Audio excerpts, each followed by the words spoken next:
తాకట్లో ఉన్న మీ బంగారాన్ని విడిపించి ఆ రోజు ఆన్లైన్ రేటుకి కొంటాం. Sharma gold company. నమస్కారం అండి. సుమన్ టీవీ ప్రేక్షకులందరికీ శ్రీ పరాభవనామ సంవత్సర యుగాది శుభాకాంక్షలు.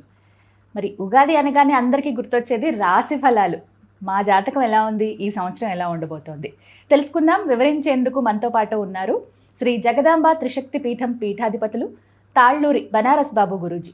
వారితో మాట్లాడి ద్వాదశ రాశుల జాతక ఫలితాలు ఇవాళ వీడియోలో తెలుసుకుందాం. గురుగారితో మాట్లాడదాం.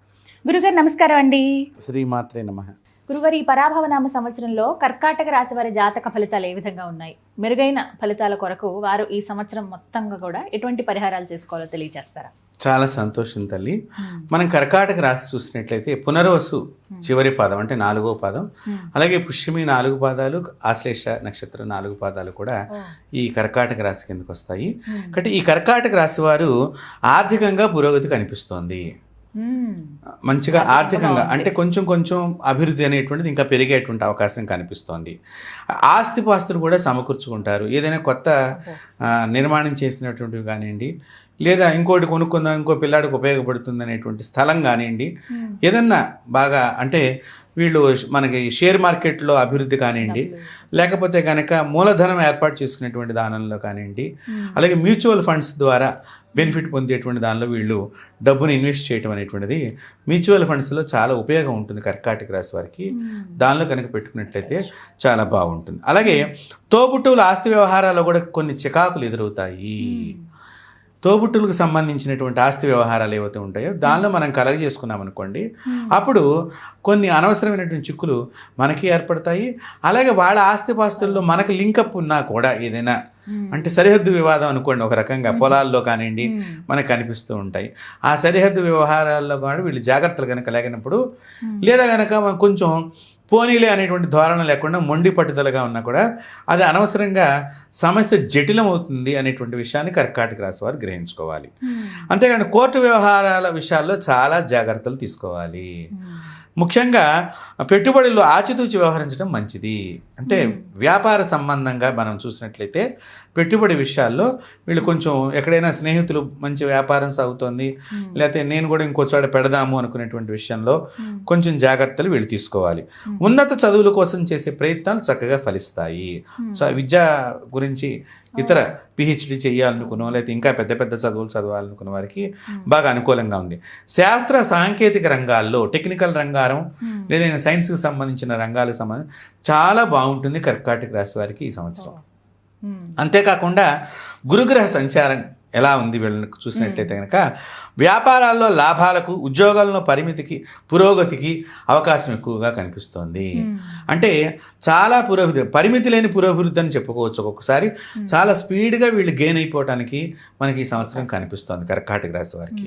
అలాగే కుటుంబ వ్యవహారాలు ఆనందం కలిగిస్తాయి. అంటే కుటుంబంలో పిల్లల విషయాల్లో కానివ్వండి, కొన్ని అప్పటిదాకా వ్యక్తిగతంగా దూరం అయినటువంటి వాళ్ళు దగ్గర అవటం కానివ్వండి, లేదా అప్పటిదాకా కొన్ని బాధలు అనుభవిస్తూ భార్యాభర్తల మధ్య ఆ బాధలు తొలగిపోవటం కానివ్వండి, ఏదైనప్పటికీ కూడా వీరికి కొంత అనుకూలత ఫలితం కుటుంబంలో మనం చూడవచ్చు. అంతేకాకుండా ఈ ఏడాది ప్రారంభం నుంచి కూడా డిసెంబర్ 14 దాకా కూడా గురువు వక్రగ్రమంలో ఉన్న సమయంలో ఆర్థిక విషయంలో తొందరపాటు తగదు.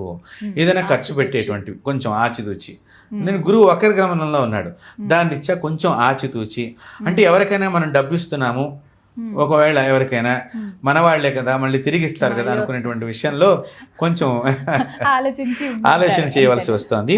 తొందరపాటు ఉండద్దు. ఉద్యోగ వ్యాపార విషయాల్లో నిదానం పాటించాలి.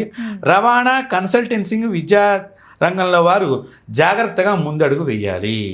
రవాణా రంగంలో వారు, అలాగే విద్యారంగంలో వారు, కన్సల్టెన్సీ విషయాల్లో వాళ్ళు కూడా. అలాగే ఈ సమయంలో కొత్త ప్రయోగాలు చేయకుండా ఉండటం మంచిది. చాలామంది ఈ డిసెంబర్ 14వ తారీఖు దాకా కర్కాటక రాశి వారి ఈ సంవత్సరం కొత్త ప్రయోగాలు ఏం చేయకుండా ఉండటం ఉత్తమం. అంతేకాకుండా ఈ శని మూలకంగా వీళ్ళకి విద్యార్థులకు అత్యంత ప్రోత్సాహకరంగా ఉంటుంది. నవమంలో శని ఉన్నాడు, తద్వారా వీళ్ళకి చాలా ఉత్కృష్ట స్థితి ఏర్పడుతోంది. ఆర్థిక వ్యవహారాలు, ఆస్తి వ్యవహారాలు అనుకూలం ఉన్నాయి.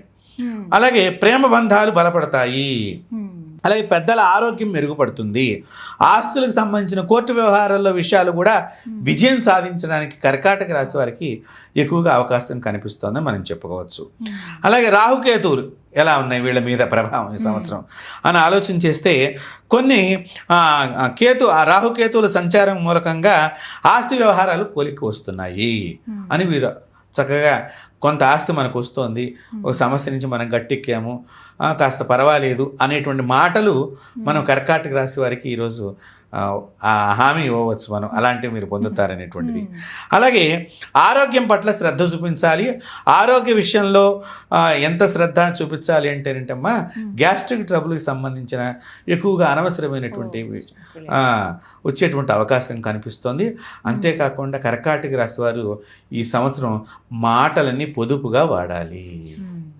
మాటే ప్రమాదాలని తెచ్చే అవకాశం కనిపిస్తుంది కాబట్టి మాటని పొదుపుగా వాడుతూ వీళ్ళు చక్కగా ఈశ్వరుని గనక ఆరాధన చేస్తే, పరమేశ్వరుణ్ణి రుద్రాభిషేకం కానివ్వండి, ఒక శివ అష్టోత్తర పారాయణం కానివ్వండి, సోమవారం శివాలయానికి వెళ్ళి సాయంత్రం పూట చక్కగా దీపాన్ని చేసి స్వామివారికి దీపాలతో హారతి ఇవ్వటం కానివ్వండి, ఇవి చేసినట్లయితే, అలాగే శివాలయంలో ప్రదోషకాల సమయంలో స్వామివారి యొక్క అనుగ్రహం బాగా పొందే సమయం సాయంకాల సమయం అమ్మ పరమేశ్వరుడిది.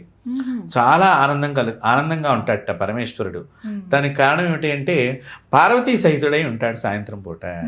ఇక్కడ ఆ సమయంలో గనక మనం శివాలయం చుట్టూ తిరుగుతూ అమ్మవారిని స్మరణ చేసుకుంటే, ఆ అమ్మవారు అయ్యవారికి చెప్పి అయ్యవారి ద్వారా మనకు ఆశీస్సులు తొందరగా లభించడానికి, శంకరుడి దగ్గర నుంచి ఆశీస్సులు లభించడానికి, తద్వారా ఈ పునరుస్తు 4వ పాదం, పుష్యమి, ఆశ్లేష ఈ నక్షత్రాల వాళ్ళకి, ఈ కర్కాటక రాశి వారికి చక్కని ఆనందమైన జీవితం లభిస్తుంది. ఎటువంటి సందేహం కూడా లేదు. చిన్న చిన్న జాగ్రత్తలు అయితే తీసుకోవాలి. మాట పొదుపు అది ముఖ్యం. చక్కగా వివరించారు గురుగారు, ధన్యవాదాలండి. నమస్తే.